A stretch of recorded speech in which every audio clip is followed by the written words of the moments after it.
Hi കൂട്ടുകാരെ, സ്ഥിരം ബ്ലോസിലേക്ക് സ്വാഗതം. ഇന്ന് പാവയ്ക്ക വെച്ചൊരു കിച്ചടി നോക്കാം. അപ്പോഴേ പച്ചടി നേരത്തെ ഇട്ടിട്ടുണ്ട്. അപ്പോഴിന്നൊരു കിച്ചടി നോക്കാം. ഇതിനെ കഴുകി ഒരു പ്രാവശ്യം കഴുകിയിട്ടുണ്ട്. കഴുകി വൃത്തിയാക്കി ഒന്ന് കട്ട് ചെയ്തെടുക്കാം.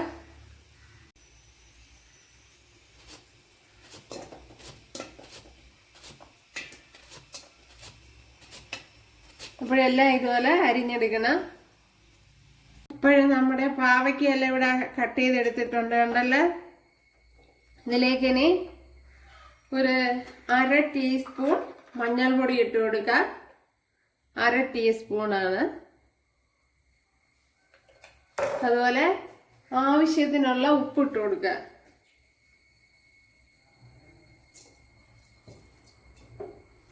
ഇനി ഇതൊന്ന് കുഴച്ചെടുക്കാം.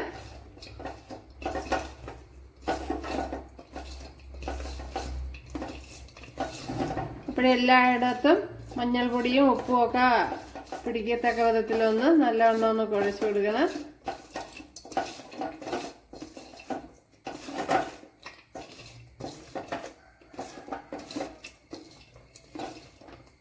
ഓക്കെ, അപ്പോൾ എല്ലാം ആയിട്ടുണ്ട്. ഇവിടെ ഓയിൽ ചൂടായിട്ടുണ്ട്. അതിലേക്ക് കുറേശ്ശെ ഇട്ട് കൊടുക്കാം.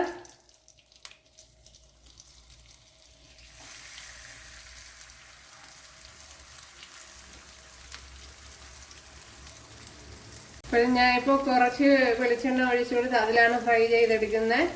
കാരണം ഇത് അധികം വന്നു കഴിഞ്ഞാൽ അത് വേറെ ആവശ്യത്തിനൊന്നും എടുക്കാൻ കൊള്ളില്ല. അതുകൊണ്ടാണ്. ഇവിടെ കണ്ടല്ലേ, ആദ്യത്തെ സ്റ്റെപ്പ് ഫ്രൈ ആയി വന്നിട്ടുണ്ട്.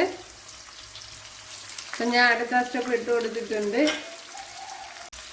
അതുപോലെ ഇതിനെ മറിച്ചും തിരിച്ചുമൊക്കെ ഇട്ട് കൊടുക്കണം ഇതുപോലെ. അപ്പോഴും ബാച്ചിലേഴ്സിനൊന്നും അതിന് അറിയില്ലായിരിക്കും. അതുകൊണ്ടാണ് പറയുന്നത്. അപ്പോൾ ഈ ഓണത്തിന് നിങ്ങൾക്ക് തയ്യാറാക്കാൻ പറ്റിയ ഒരു പാവയ്ക്ക കിച്ചടിയാണ് തയ്യാറാക്കുന്നത്. ഇപ്പോൾ പാവയ്ക്ക ഫ്രൈ ആവുന്നതിൻ്റെ ഇടയിൽ ഇതിന് വേണ്ടുന്ന അരപ്പ് തയ്യാറാക്കാം.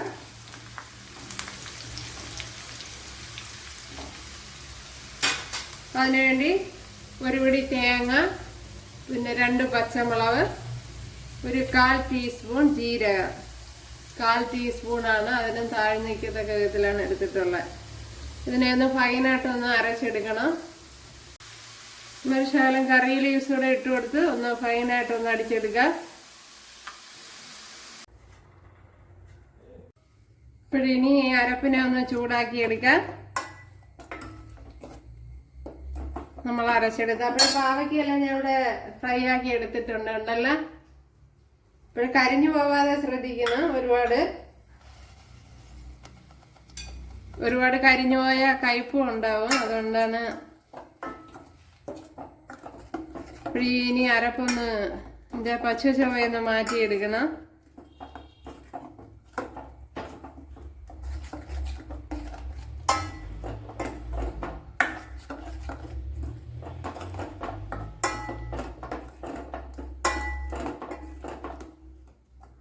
ഇനി അരപ്പിന് ആവശ്യമായ ഉപ്പിട്ട് കൊടുക്കുക. ഒരു 1/4 ടീസ്പൂണ്.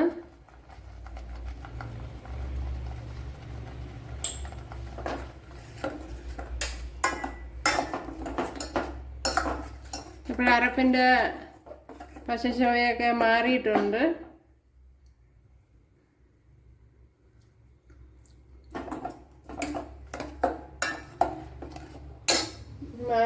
അതിലേക്ക് ഇനി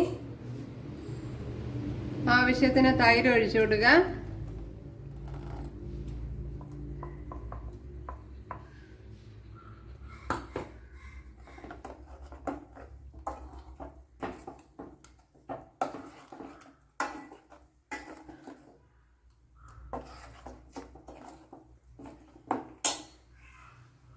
ഇതിലേക്ക് ഇനി ശകലം കടുക് ചതച്ചിട്ട് കൊടുക്കുക.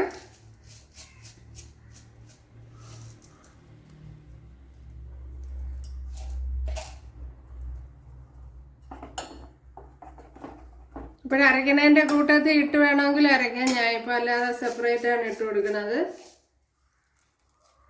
അപ്പോൾ 1 ടീസ്പൂൺ ഇട്ട് കൊടുത്തിട്ടുണ്ട്. ഇപ്പോഴൊക്കെ നോക്കിയിട്ട് അതിൻ്റെ പാകത്തിന് ഇട്ട് കൊടുക്കുക.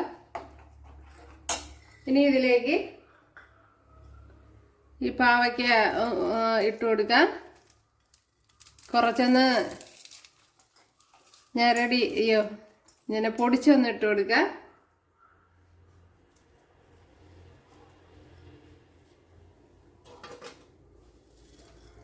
ചെറുതായിട്ടൊന്ന് പൊടിച്ചിട്ട് കൊടുക്കുക.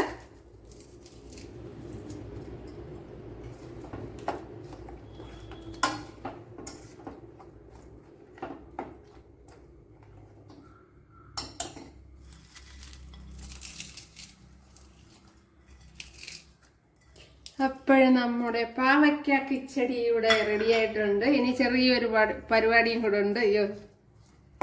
അതും കൂടെ കഴിഞ്ഞാൽ ഓക്കെ.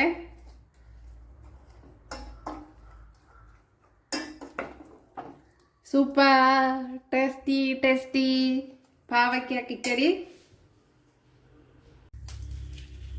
പാവയ്ക്ക കിച്ചടിക്ക് വേണ്ടി 1 ടേബിൾ സ്പൂൺ വെളിച്ചെണ്ണ ഒഴിച്ചു കൊടുത്തിട്ടുണ്ട്. അതിൽ ശകലം കടുക് ഇട്ട് കൊടുത്തിട്ടുണ്ട്.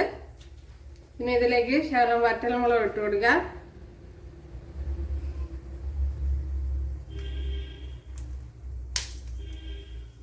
കടുക് കൂട്ടിയില്ല.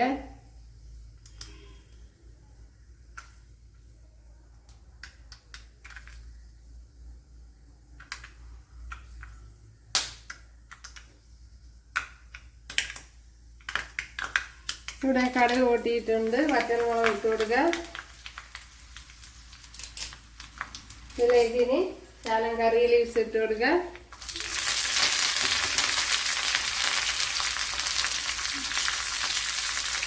അപ്പോഴത്തേന് നമ്മുടെ താളിപ്പം കഴിഞ്ഞ്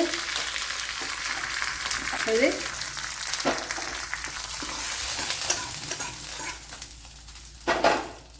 ഈ ഓണത്തിന് നിങ്ങൾക്ക് തയ്യാറാക്കാൻ പറ്റിയ സൂപ്പർ ടേസ്റ്റിലെ പാവയ്ക്ക കിച്ചടി ഇവിടെ റെഡി ആയിട്ടുണ്ട്. അപ്പോൾ എല്ലാവരും ചെയ്ത് നോക്കാം. ഇഷ്ടപ്പെട്ടാൽ സബ്സ്ക്രൈബ് ചെയ്യുക. കണ്ടല്ലോ ടേസ്റ്റി പാവയ്ക്ക കിച്ചടി. പച്ചടി എന്നാണ് പറയുന്നത്, പാവയ്ക്ക കിച്ചടി.